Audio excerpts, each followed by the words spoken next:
All right, the news at 5:30 begins with this. Revelations that the founder of American University owned slaves is sparking a new conversation. The university is working to figure out if it had anything to do with the fate of a black neighborhood in the early 1900s.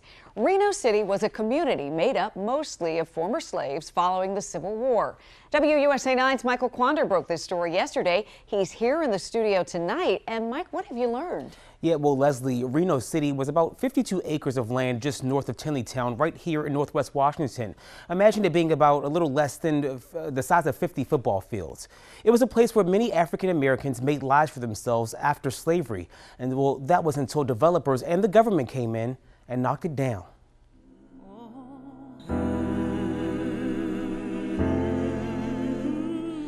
Point Reno is the highest natural point in Washington, D.C., a place that used to be farmland, depending on slaves to work the fields.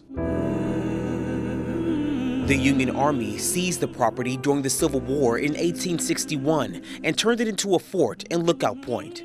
But after the conflict ended 5 years later, this place began transforming into a community called Reno City. These probably are the most pertinent ones. According to these history books at the Tennleytown Library, African Americans and some working class whites bought and rented property there for as little as $5 down. People who lived in the area made decent lives for themselves, with 3 black churches, a black Masonic lodge, and a school.